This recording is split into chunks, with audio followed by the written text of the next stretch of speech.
I know. Brandon said, oh, Lord. Here we go.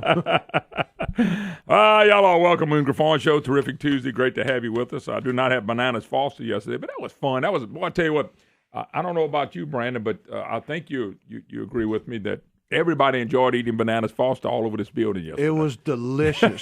Chef Jude or Tony Sastries came in and cooked us some Bananas Foster. Now, we have it on the Facebook, Moon Griffon.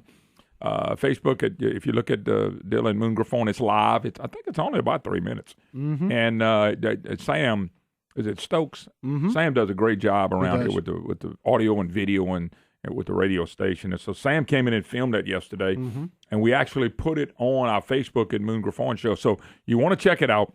And I'll tell you what, you have a blast watching that, making Bananas Foster. I got to go to your Facebook page now. Yeah, and watching the flame light up. And my favorite part is when the flame goes down. And the flame is out on Bananas Foster. So we enjoyed it. It was a lot of fun. And anyway, I do want to thank Chef Jude again. But you can check us out on Facebook. Matter of fact, we're live on Facebook right now. Check us out at Moon. Just check us out at Moon Griffon. We're streaming. And it's an opportunity for you to just kind of check. Some people just want to know what you look like. Boy, are they disgusted today. And people say, voice don't sound nothing like what I thought you looked like. Well, how the heck? What do you think I look like? Never mind. Don't answer that. That's not important. That's not important. But anyway, a lot covered. A lot going on, folks. A lot of election stuff and debates and all that after. We're all going to have as more detail comes out on the treasurer's race, John Kennedy is going to be gone. This race, and I was explaining to me yesterday, this race, unless John Kennedy resigns, and I think, Brandon, I could be wrong.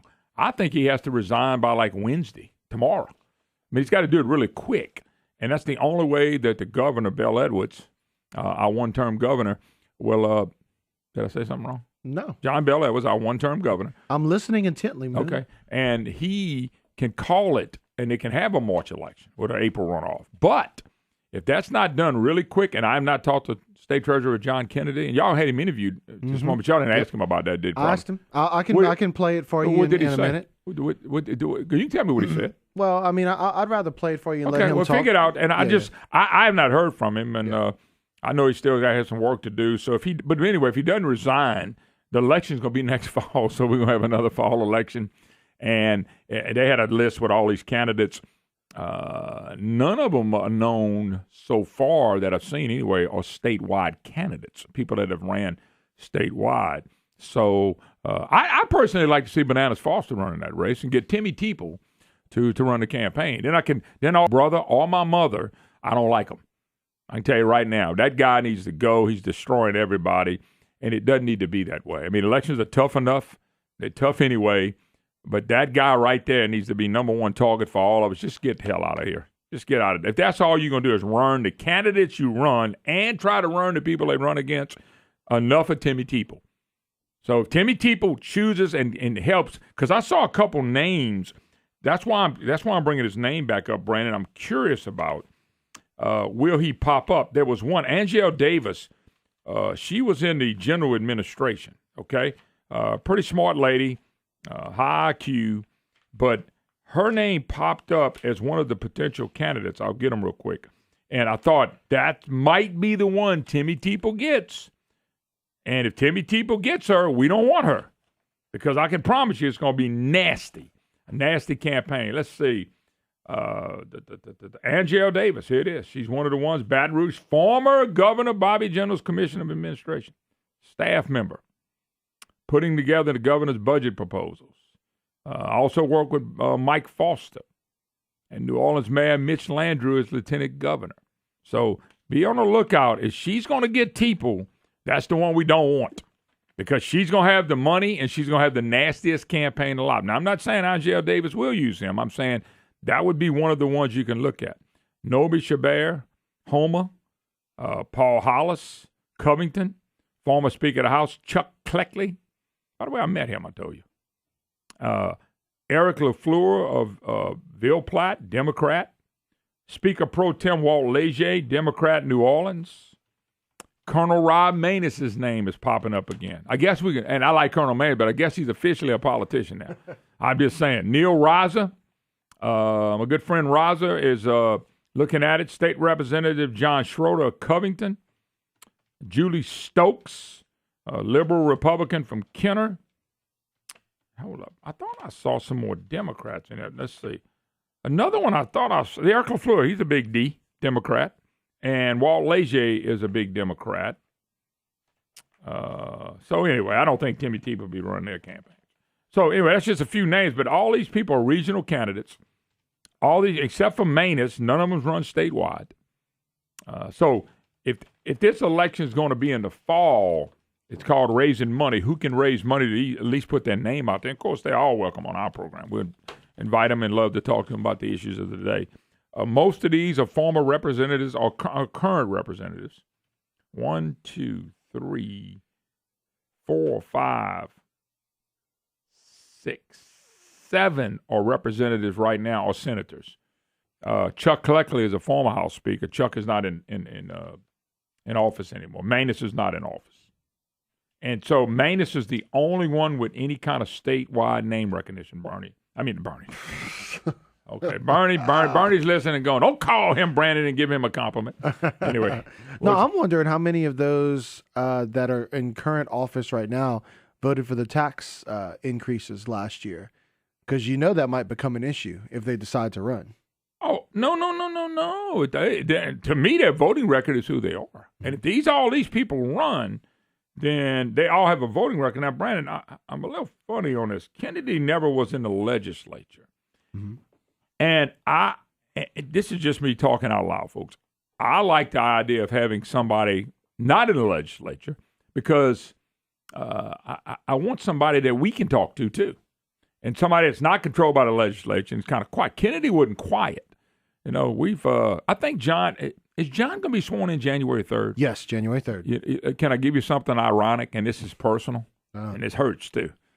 I lost C.B. Fogostin died January 3rd this year. Yeah. And John Kennedy will be sworn as the state treasurer. And everybody knows those guys were big on our program.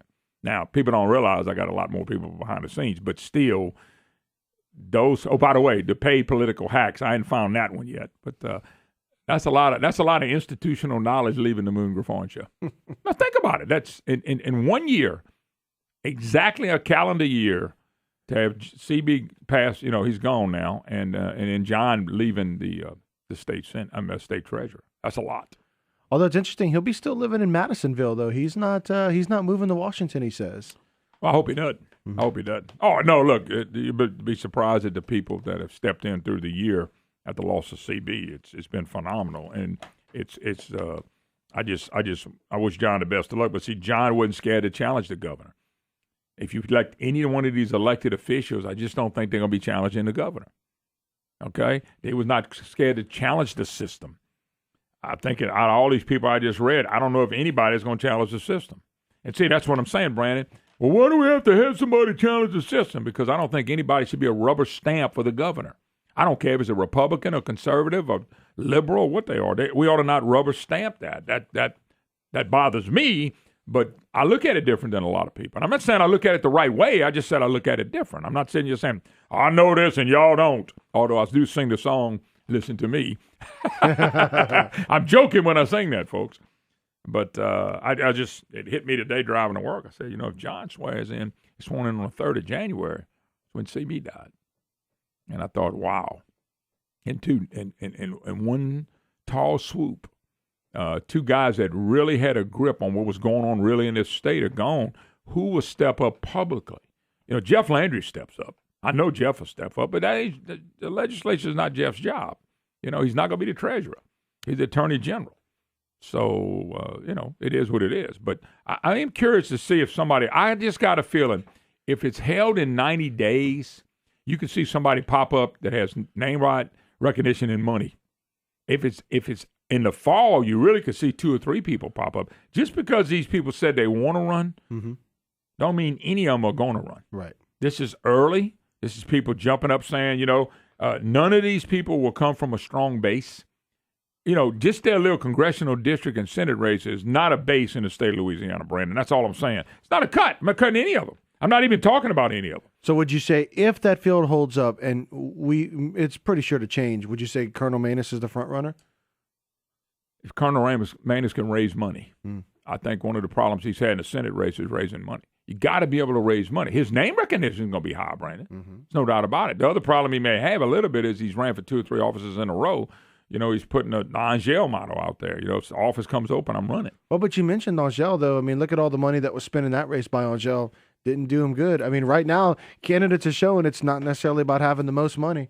Well, no, I think everybody still has the Trump mentality. They're going to have it again by the fall. Democrats, it's going to be hard-pressed for a Democrat to win this race. I'm just going to put it out there. I didn't say impossible.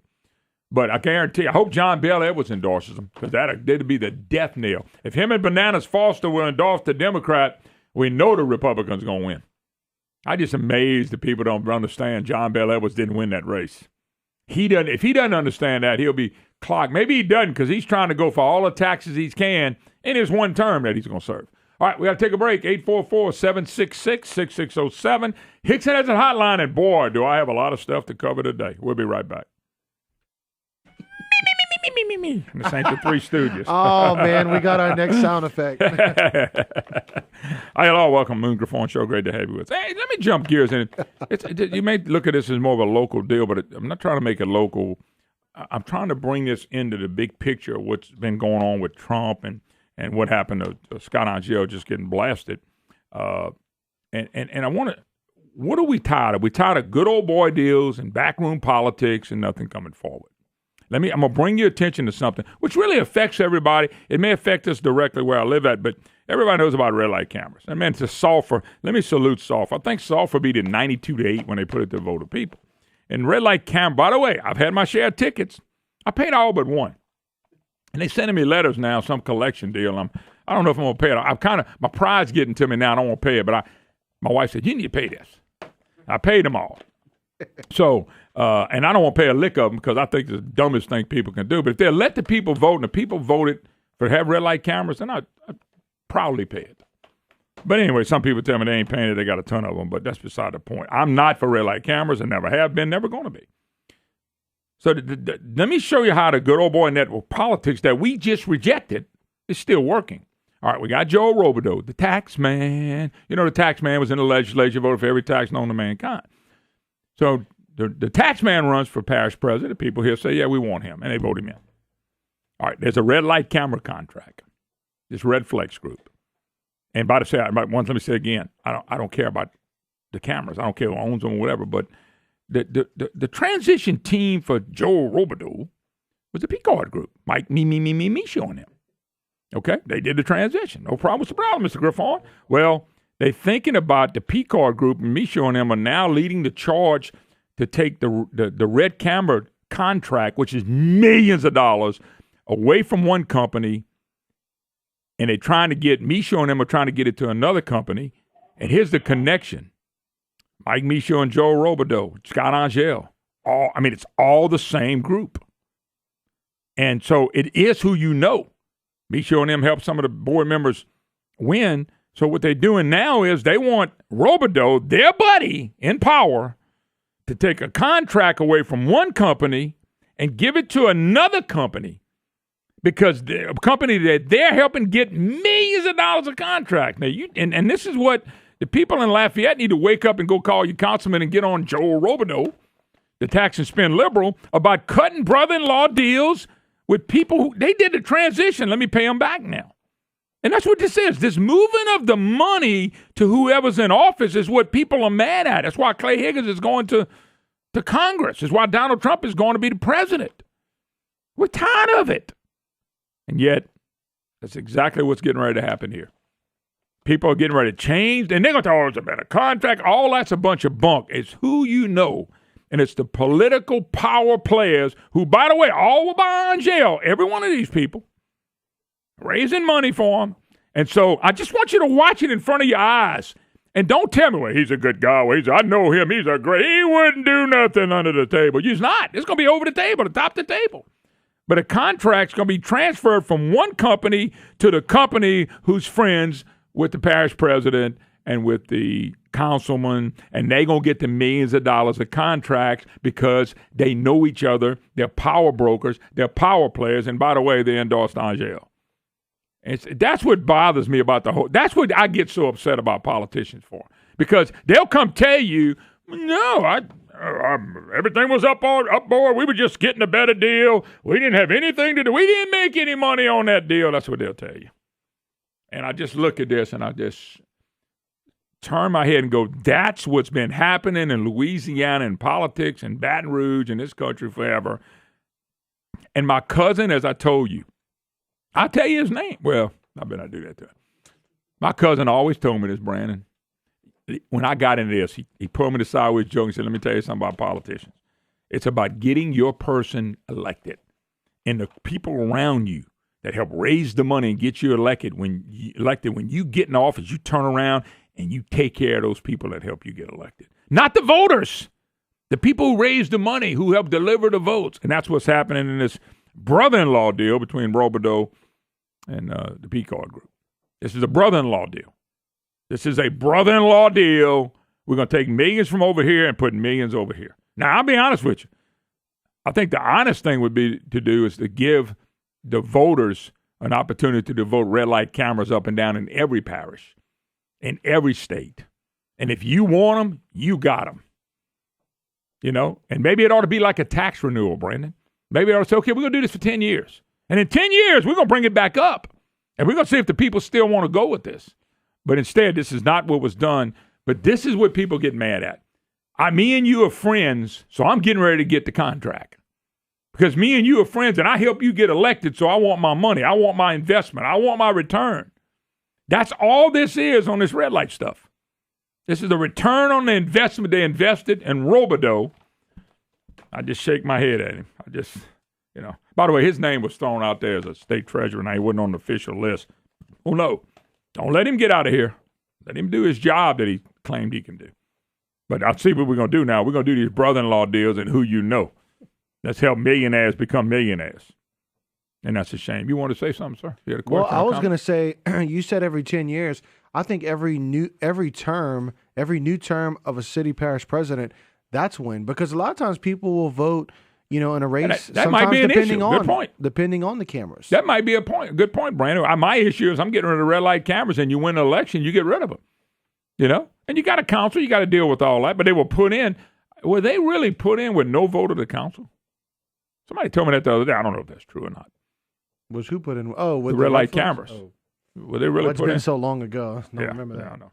Well, I'm by the way, I'm contributing. I ain't had to contribute lately, but I'm contributing. Except for one, I don't know if the protests or laugh at or pay it. Anyway, it's. I just want to let people know that's the type of stuff that people are mad at. And it's happening right here. So people in the area don't say, you know what, bull. We're not doing that. They're not going to be changing contracts so their buddies can make money and their friends can make money. Because you know how it works? So when they run for election next year because you took care of your friend and your friend took care of his friend, they are the ones going to give money through different people back in the campaign account so they can win again. So the next time a contract comes up, they can get that one too. That's what's happening. And that's what people rejected on Saturday. And they rejected it during the presidential election. But they really rejected it Saturday. Same people pushing the same old people. It's a shame, but that's what's going on. All right, Brandon, what you got? I'm sorry. I don't know if you... I didn't have anything, but if you want me to say something... Oh, you see... No. You want this caller to say something? I'd rather... Gotcha. It's John from Pineville that's on the line right now. All right, John Boy from Pineville. How you doing, sir? I'm doing good, Moon. How's it going? Man, I'm hanging in there despite me. Well, hey, we've gotten a few of those notices in the mail from what you call red light cameras there. A lot of them are dual purpose. They're both red light cameras and they're also a speed camera. Sure, both. Yes, sir. Now, you living in Lafayette, this may not apply for you, but I talked to, years ago, my wife got one in New Orleans, and I talked to an attorney down there who specializes in traffic stuff, and he told me, if you don't live in New Orleans, don't worry about it. They got no recourse. So I have gotten one a couple of years ago in Lafayette on Camellia, that one where it goes from 35 to 30 and then back to 35, and they just conveniently lowered it 5 miles an hour right by the camera. Yeah, by the way, that's a boulevard. It's supposed to, I think the minimum a boulevard is supposed to be is 45. Well, I think you go back. Yeah, they lowered it. It's a moneymaker. They love when people like you come through, at least if you pay it. Well, I didn't, and because they pinged me for 36. I'm thinking, wait, they got me for one over, and then it said on. Well, way you do this, you do not respond. Yeah. Don't respond. They have no recourse. It's not like when a police officer hands you a ticket. No, in that matter of case, fact, flag your and license. Brandon may notice because he's one of the news people we have here. Brandon, I think they're saying there's like $2.5 million of uncollected money. It's a bunch. It's millions of dollars that people aren't paying. Correct. Yeah, The only thing they can do legally is you living in Lafayette, they might boot your car if they see it, if they go looking for unpaid. And the other I thing ain't they heard can do is you heard anybody doing that? I ain't heard anybody doing that. No, but I mean, there was a taxi cab service that he's having to work something out with the government with all the tickets. Yeah. All the Red Flex tickets. Okay. Yeah.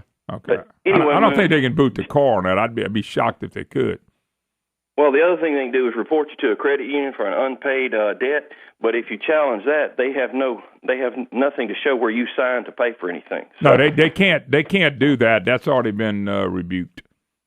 No, listen. I live in a community. I got the tickets I paid. There's one disputable.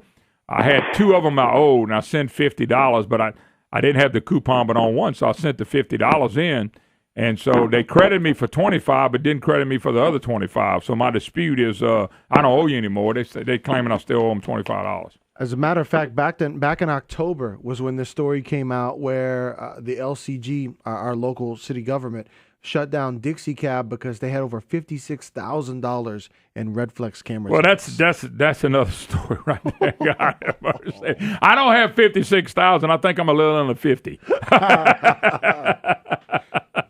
All right, brother. Appreciate the call, man. We got to take a break. 844-766-6607. Hickson has a hotline.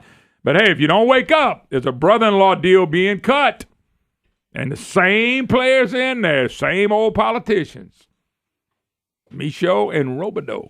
It's all a connection, folks. And by the way, they raised and supported Scott Angel. All the same group. I could pull out the business owners for you. Not at this time. We'll take a break. Be right back. Hi, y'all all. Welcome back. Moon Griffon Show. Great to have you with us. 844-766-6607. Hickson has a hotline if you'd like to be part of the program. All right. Let's go to phone lines. We'll go to Jerry in Lafayette. Jerry, how you doing, sir? Oh, pretty good. I was calling to just make sure we hold these guys' feet to the fire with these Red Flex cameras, because a while back, whenever the contract needed to be renewed, Joey Durrell's biggest thing is that if they renege on the contract or they pull out of it, that all of this equipment was going to be uninstalled and billed to Lafayette, because we don't own any of it. All of that installation is for Red Flex, and this happened all over the country. So if they decide to go to another company, we're going to pay to have all that stuff removed by Red Flex. You know what? We're going to have to pay another company to put it back in. You know what, Jerry? I'm glad you said that, and I'm going to take your word as being true. But if what you're saying is true, and I'm going to take your word for it, it's going to cost the taxpayers well, maybe it wouldn't cost them anything. Maybe the other company comes in, puts all this stuff in, but they got to replace it as a time of replacement. But what I don't want to see is these brother-in-law deals that people are sick of happening right in your community, that the people here could stop it in its track today by challenging Robideau and the council and saying, no, we're not doing brother-in-law deals. Because this is a true enough brother-in-law deal if this happens. I mean, this is all about my buddy and my buddy, both in politics. We're going to help each other make millions or help companies make millions, because when we go for re-election, these companies that do business, they channel money back into elected officials through people, individuals, and that's how the game is played. And I'm watching it happen, and if it happens, I'm shaking my head going, really? This is what y'all really, really wanted, was Robideau to get in to help his buddy? I mean, come on. Well, we couldn't negotiate. I mean, that's what I'm saying. That was Joe Durrell's biggest argument whenever we were trying to repeal this thing, whenever it went through the court systems and all of that stuff, is that when it came up for renewal, it was cheaper to keep it than it was to get rid of it. And, you know, we were at the point of that pinnacle where we were actually going to start making a little profit versus we still owe those guys for that stuff. Mm-hmm. Because it's not free. And all of that groundwork and all of that optics and all that they put in, all of that trench work, all of that stuff was done by that company, but we're on the hook for that. Yeah, but you think about this. Your buddy wants the contract. Your buddy was help run the transition.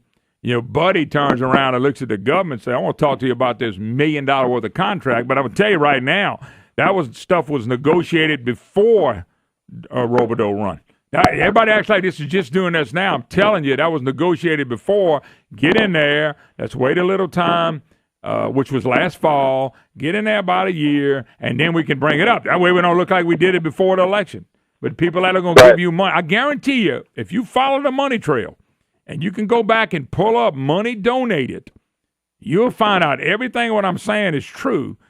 This deal was negotiated way before now. They just couldn't do it the first day or the second day because, boy, it looked bad. Let's wait a year and let's make sure we get this negotiated. But I'm telling you, I'm just bringing it to people's mind and attention, and this may be going on in other cities as well, that there's a brother-in-law deal getting ready to happen between two political buddies that are really close, that know how to yank and play the system that benefits them.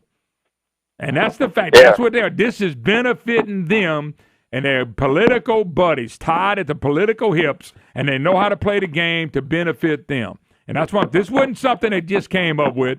This wasn't something. This was negotiated before he ever ran. I guarantee you, this was negotiated before he ever ran for office and become the parish president. Right, and the biggest thing was when all of this stuff was being installed is how all this information came to be public was people's worries about all of how this was going to go down. Would there be a company that, from Australia that actually owns this would be running all these tickets up on us to make sure that during their contract they get their money back and recoup what they've actually spent into the infrastructure because there's no oversight. And then just recently we've gotten a little bit of oversight, but we couldn't get a bigger percentage of any of those cuts whenever we renegotiated the contract. We actually got less. So I just think that this whole thing needed to go away whenever it came up for renewal, but it wasn't the plan to begin with. So, all right. All right, appreciate the call. Yeah, it's look, it's going on. The people in this area are probably tired. It's Christmas. They politicize out, but we took care of something nationally. We took care of something in the 3rd Congressional District in the state. Now you got something happen locally in your community by these so-called well-known politicians that everybody pats on the back. And they're doing the same exact thing that we don't want anymore. Let's see. Somebody said he received a ticket on Camellia, was going through a red light, but ignored it. Then when I went to get a loan from a credit union. It showed up as collection. I had to explain it, and there was no issue with the loan. I ended up paying for it, though. Ridiculous. It is ridiculous. But I still say that give the people an opportunity to vote on it. And, Brandon, if the local entity anywhere in the state wants red light cameras, that's fine. I like what Mississippi did. They had a real Republican governor, a real Republican legislature. They voted it out. They got rid of it at the state legislature. They can't have red light cameras anymore or speed cameras at the red lights anymore in Mississippi because the real Republicans stood up. Go ahead. Somebody told me, they said I took a picture at $25 and sent it to them, never heard back. Now, do you have that thing where... yes, I have it. The transportation package you want to talk about? What I wanted to do, and I tell you what, Brandon, go ahead and answer the phone. Hold that. Right. We may... I want to get to that. They're talking about this gigantic road tax. They still never told us what happened to the money we're supposed to spend on roads. I was told that they're being asked, if they want a road tax, tell us where all this money's going to go. And they won't tell you that. They want to just put this money out there and say, oh, no, it's going to go to roads. And do you have it? Yep, I got it ready. All right, here it goes. All right, here we go. DOTD Secretary Sean Wilson says the money could be raised through public-private partnerships, toll roads, or even a higher gas tax. We are looking to invest in a system in a smart, sustainable way. Wilson says the state has a $13 billion backlog of road and bridge work, as well as a list of $16 million in new projects needed around the state. He says right now there isn't enough money going towards transportation infrastructure. It is a fact that the 16 cents we passed nearly 30 years ago is only worth about half of that. I'm Halen Doty. DOTD Secretary Sean Wilson says the money could be raised through public-private partnerships, toll roads, or even a higher gas tax. We are looking to invest in a system in a smart, sustainable way. Wilson says the state has a $13 billion backlog of road and bridge work, as well as a list of $16 million in new projects needed around the state. He says right now there isn't enough money going towards transportation infrastructure. It is a fact that the 16 cents we passed nearly 30 years ago is only worth about half of that. I'm Halen Doty. It's ridiculous for them to ask for a tax and they're not going to tell us where every penny's going to go, dedicated to roads, every single penny. They don't want to do anything. They just want more money. That's John Bel Edwards' legacy. But watch the Republicans that are going to vote for this. I hope next time the legislators are up for re-election in the governor's race, we're going to use the same energy that we used in getting rid of some of these bad politicians to get rid of them. I really mean that. If you can like them and they can be your buddies, and I don't care if you got neat cliches like vote John Paul, y'all. If you even got all that kind of crap going out there, by the way, no cut against John Paul, y'all, but I'm just saying all these little cute comments. What's the voting record? What's the voting record? We ought to come up with a slogan too: kiss our boop, y'all, and vote them out. We got to take a break. You're listening on the Moon Griffon Show. We'll be right back.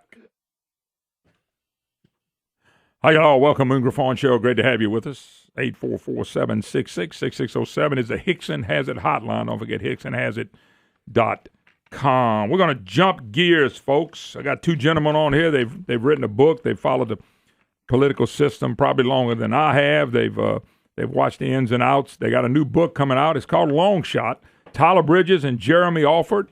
And, of course, they're joining us right now. Guys, how y'all doing?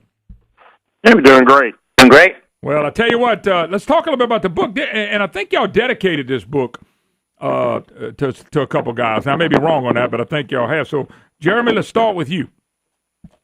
Yeah, we dedicated this book to C.B. Ferguson and to John McGinnis, two guys who left us way too early, and I think two men who certainly would have had something to say about that governor's race.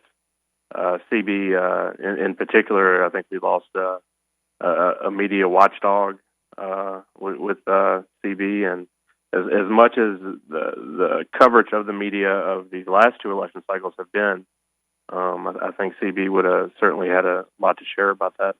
Yeah, no doubt. But Tyler? Yeah, CB was a long friend of mine. He's probably the single best source I've ever had in my entire political career, and we were both very close personal friends as well. And just so sorry that we did lose him.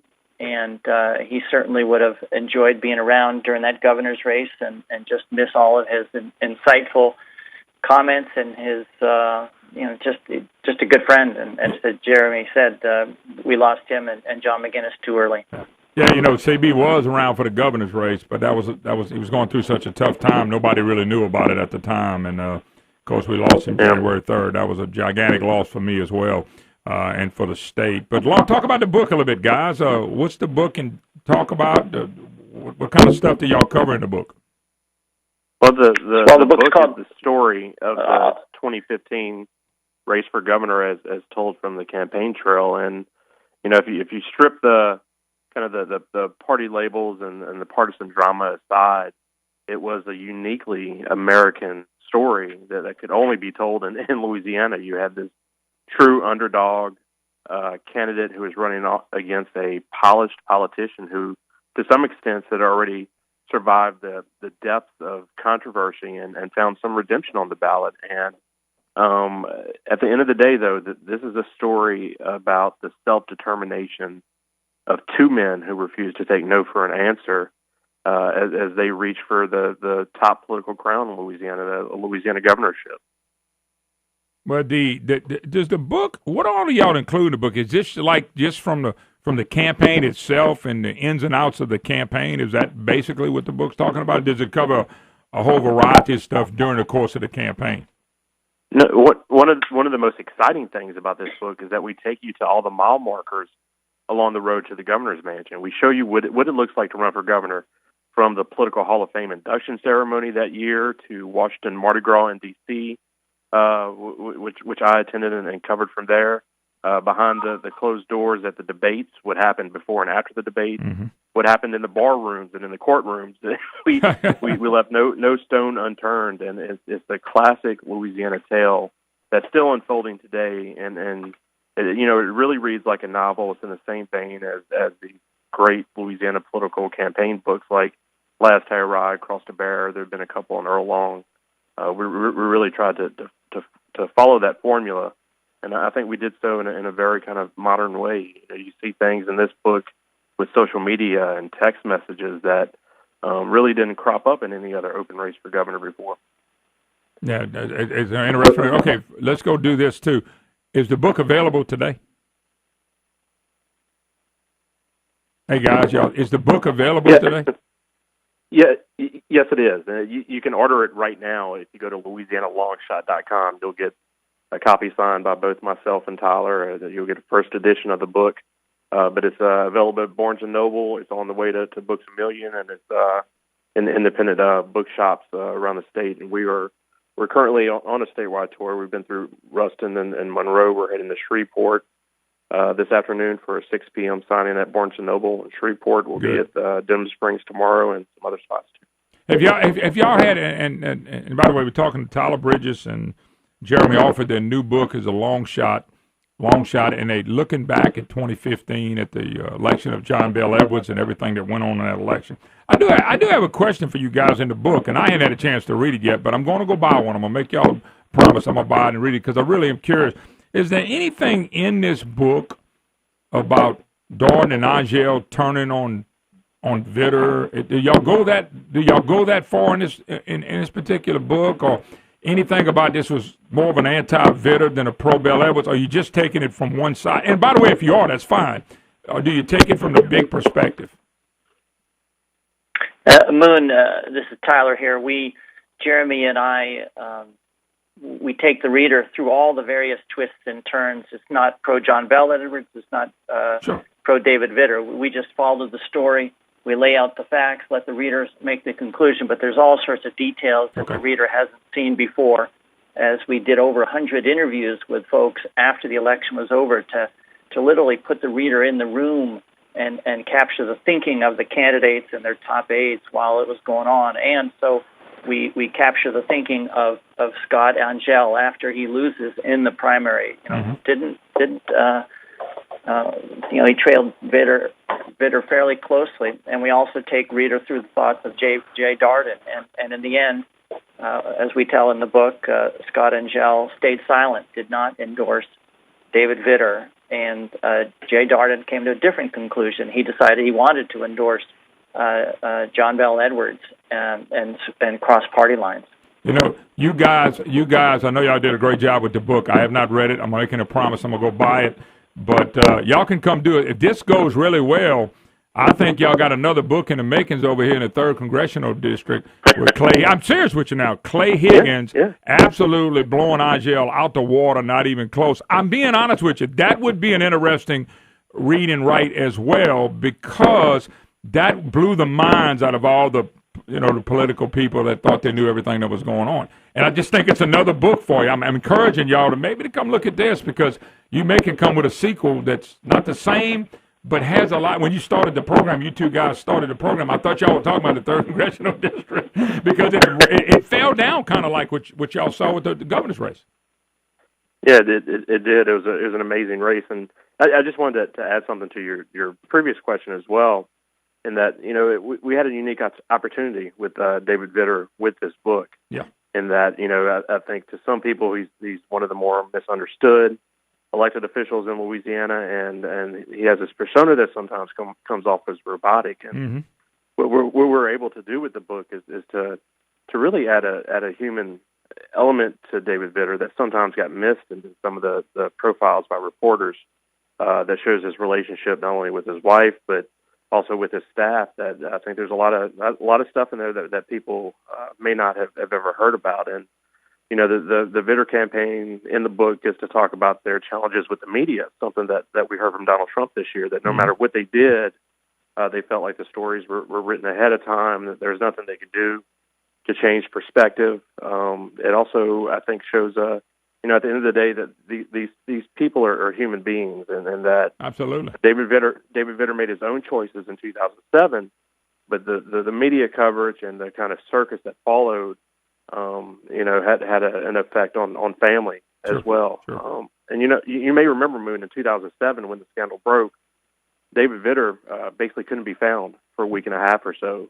In the book, we reveal where he was, what he was doing, how he handled the controversy, and I think we did a fair and even-handed job of presenting David Vitter's story as well.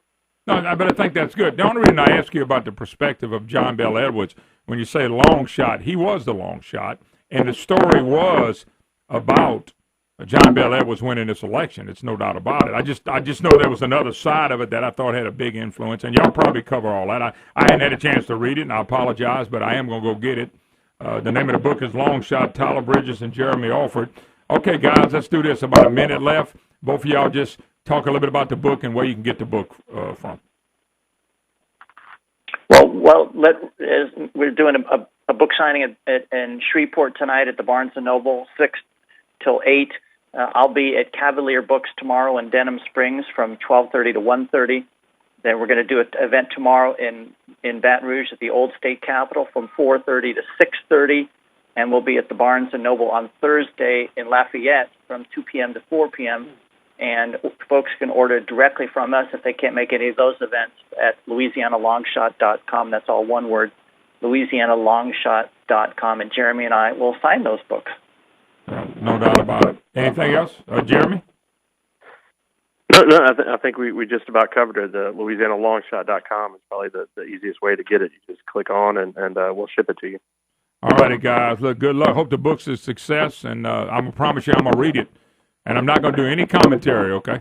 Thank you. You can say what you want about it, Moon. I know I can, but listen, there's another book for y'all right here in the 3rd Congressional District. I'm suggesting y'all come look at this. I think this is a bigger shot and a bigger miracle than that. But anyway, thank you, guys. God bless. I hope you make a lot of sales. Take care. All right. We got to take a break. Be right back. You're listening to the Moon Griffon Show.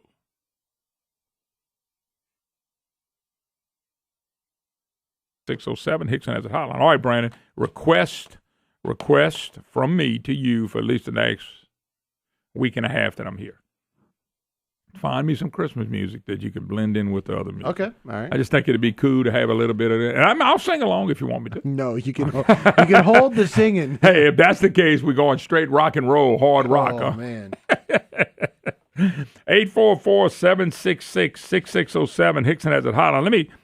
I do want to throw something out there, and I want the Higgins people to understand what I'm getting ready to tell them, that there's a group, and it's the same people that ran IGL, P-Card Group and Mike Michaud and all that group, and I can name some people and businesses, and I will one day. They already had looking or maybe found the candidate they're going to run against Higgins in 2 years. I know, Moon, they just had the election Saturday. Nobody knows what he's going to do. That's not how they work. Anything these people can do to run negatives, and I'll give you the name of the person they're going to use, the person they want to put out there. But you're going to have to trust me on this. I know the election was over. I know it's going to be 2 years. I'm telling you how political people that operate like me showing them what he's doing with Robodeau and the red light cameras and how these people operate behind the scenes, I think they already have the candidate that they want. And they're going to take Higgins, and they're going to go after him again, and if Higgins breathes wrong, they're going to pop him in the mouth. And then they're going to pop up with a candidate all of a sudden that everybody likes. And I'm telling you what's happening behind the scenes. I didn't say they would succeed or not. I'm just telling you from now on, the same people that supported IGL are finding somebody else they can use, and somebody else they can use, and somebody else they can control. That's all it is for their political game, for them to make even more millions, more money. And they don't give a damn about you in the 3rd Congressional District or anything else. It's already taking place. It's taking place as, how do you know that? Look, if I gave you all my sources, there'd be people being shot in the streets. We're not going to do that. But the fact is, I'm not scared to say it because it's true. I know the people you're dealing with. These are liberal Republicans. These are liberals. These are big government Republicans and Democrats who want to have somebody in to control. And they know they're not going to control Higgins. So they're going to try to come up. If Higgins done anything wrong, they're going to make it even bigger. I don't know if he did anything wrong or not.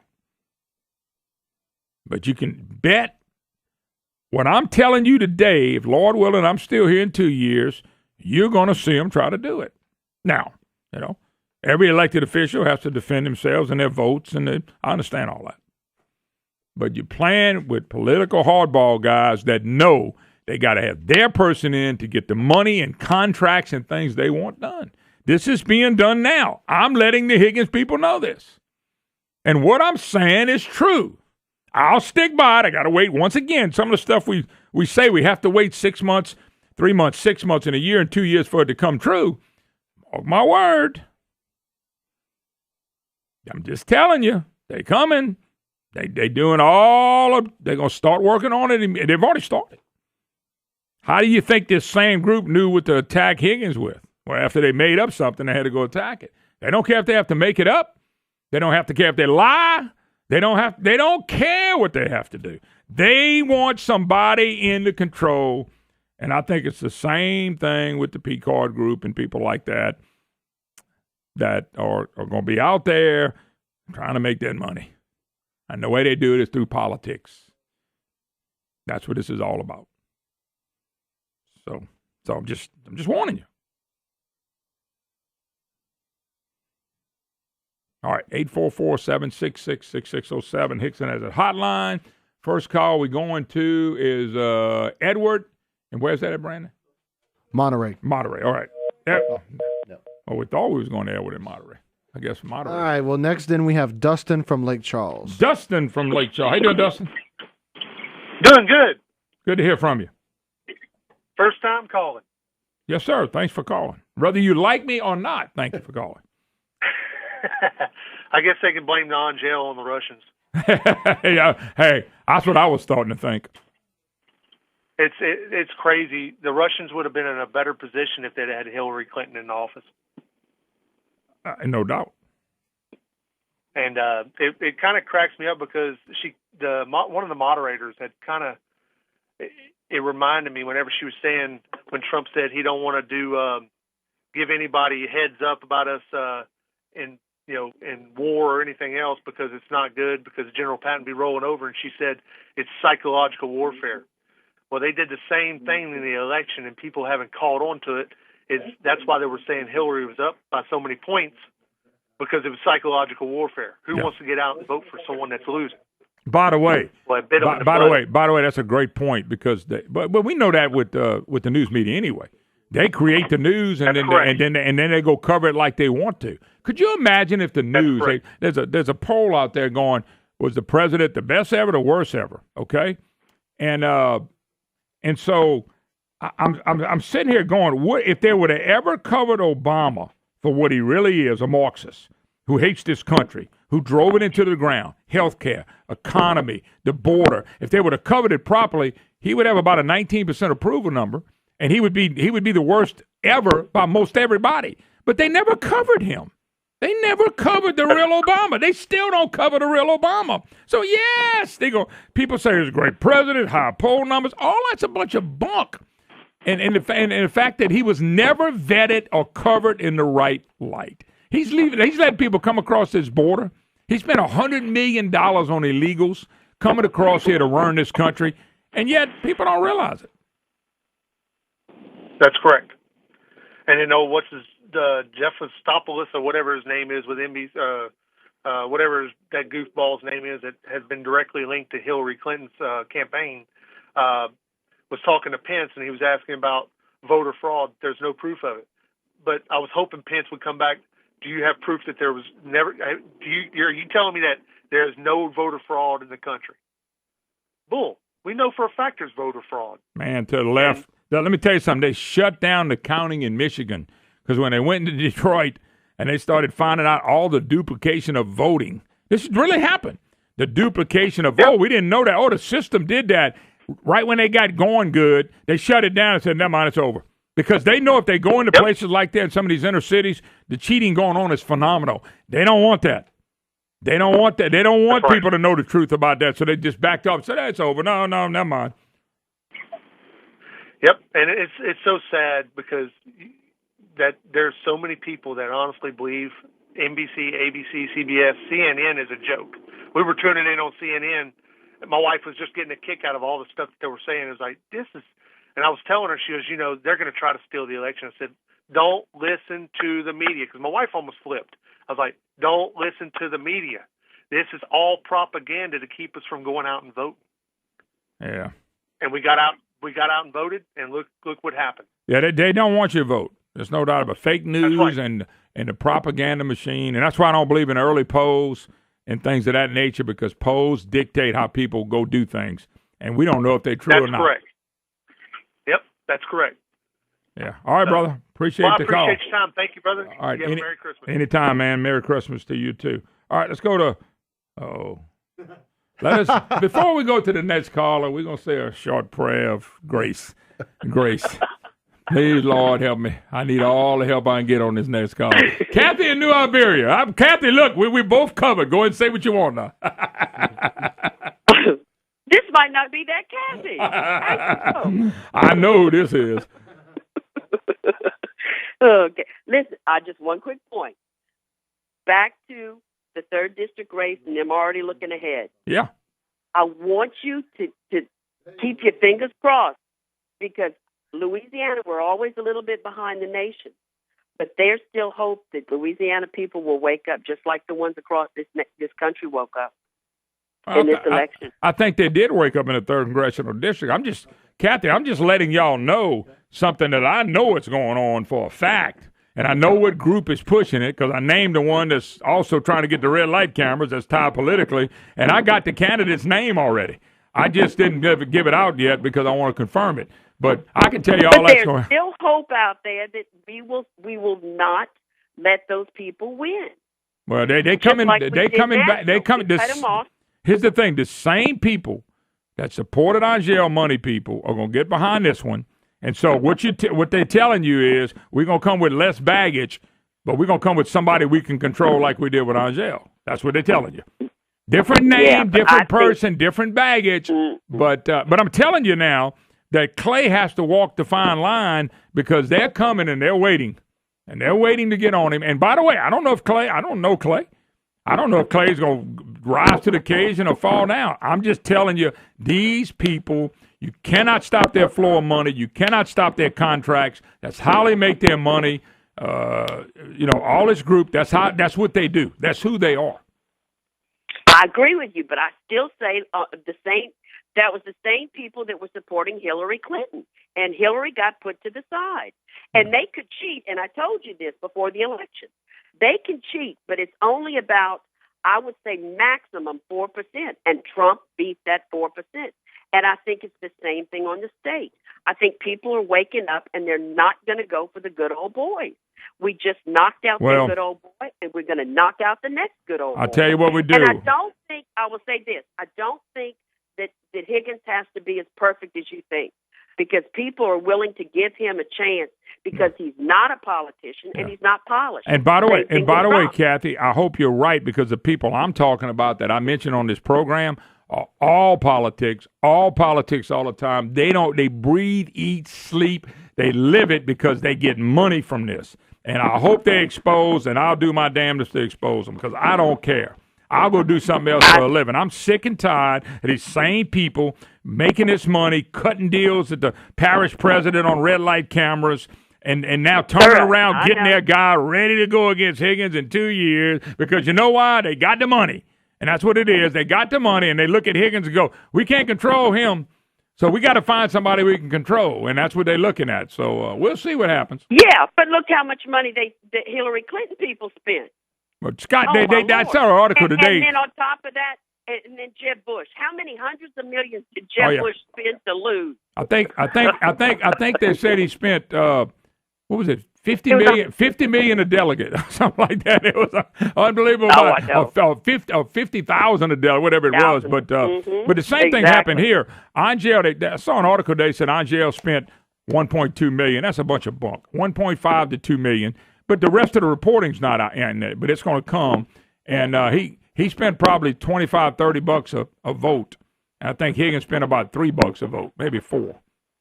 So exactly, that's what I'm telling you. It's turning. It's turning our way. Just don't. Well, just remember this. Confidence, just like the national election. Yeah, remember this. Remember this. Our governor that everybody's worried about. He's a one-term governor. He's got 3 years left. Yes. Let's not let him tax us to prosperity before he gets fired. All right, got to go, Kathy. Thank you. I'm glad I prayed before you came on. It worked. All right, we got to go. We'll be right back. You're listening to the Moon Griffon Show.